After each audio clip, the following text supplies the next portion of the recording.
Welcome everyone to West Orange High School in beautiful West Orange, New Jersey. You are now entering into Fundamentals with Kai.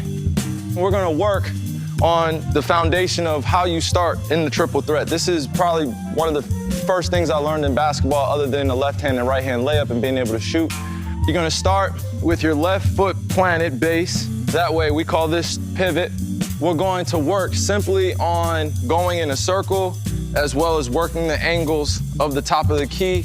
We're gonna work off this foot, we're gonna hold it, make sure you're holding it tight, and we're gonna just work the jab in each direction.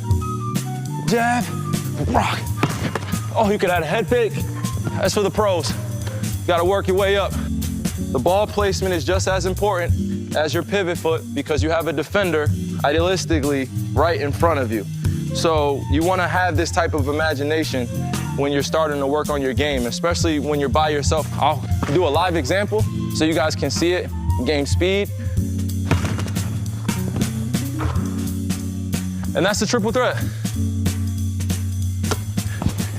Now, I've watched some players get to isolations different ways.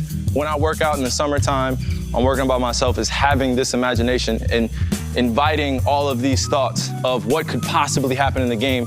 So we're gonna start at the free throw line. We're gonna catch it. We're gonna make sure that our shoulders are up, our elbows are up, and we're protecting it because there are a lot of nifty defenders that will get in there, they'll get their long arms, 6'11", 7 feet wingspan, 6'8", and they're active with their hands. This is about footwork here. So we're gonna turn left, boom, we're gonna jab, and then we're gonna take one dribble, and we're gonna spin, we're gonna finish with our left or right hand, all right? So we're gonna show it live. 2 reps.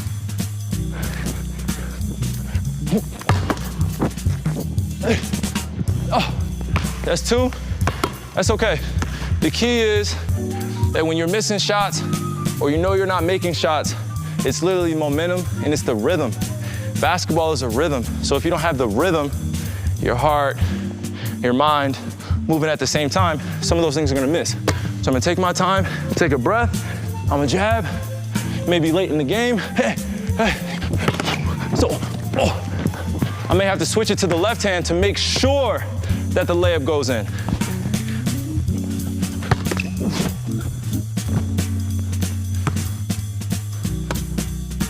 Like I said, this is about footwork. It's about being creative with your own body. So right now we're going to jump into our pick and roll breakdown, and we're gonna focus primarily on the sideline, which is one of the most effective pick and rolls. And I'm just gonna explain just some of the nuances of kind of what I'm thinking and how you can work on it at home. So we have Coach Elijah Carter here as well, and we're gonna demonstrate.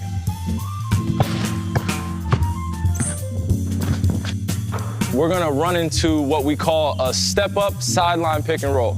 And the object of this is for the big to set a wide screen, make the defender make a decision to continue to go with Eli to fight over the screen, or he or she may go under the screen and meet you on the other side. So we're gonna teach it right now. Boom. Wait, I'm too close to the sideline. Okay, come on, E. We're gonna come off with some pace. We're gonna make a move a little bit before the step up. So we're gonna go between cross. We're gonna come off tight.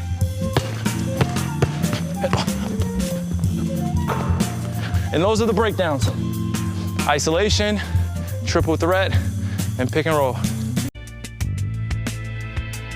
The most important thing that I learned when spinning the ball on both sides of the rim is it starts from practice. What I used to do when I was younger is I used to see all the angles on the backboard, and if you look around, there's so many angles that you put the proper spin and it'll go in. And you have to practice that. And literally just stand here and just spin it on both sides.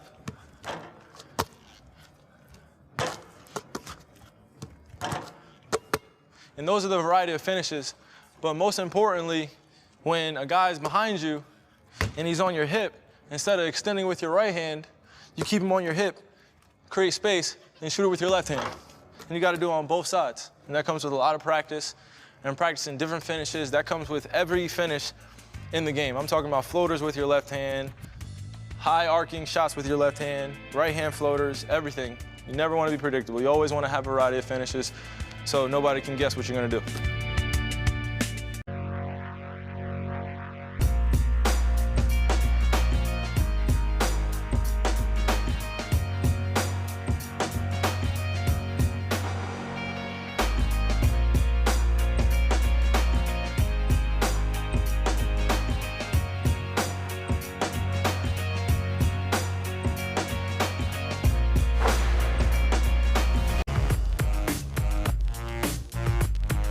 When I was younger, I would just imagine anybody was in front of me and I would just try as many moves as possible. So I would start out with the basics, and that would just be a simple crossover, but it was hard and fast, and it would be game speed. So if the defender, you game speed, you're gonna go to the basket, you're gonna pull up, and that's how you create combinations.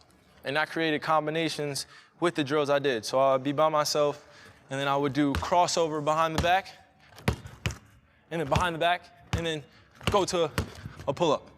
And I would just work on consistent combinations. You always want to have second and third and fourth and fifth and sixth moves where the defender just gets tired and he doesn't want to guard you anymore. That's how I practiced. So I would have in and out between the legs, to a behind the back, to a spin, to a pull-up. I mean, not many defenders can guard that. And it's fast and game speed, and that's how I would practice. Consistently practice that move over and over again until you feel like every time you do that move, you're gonna make the shot. And that's what it's about. Repetition and consistency.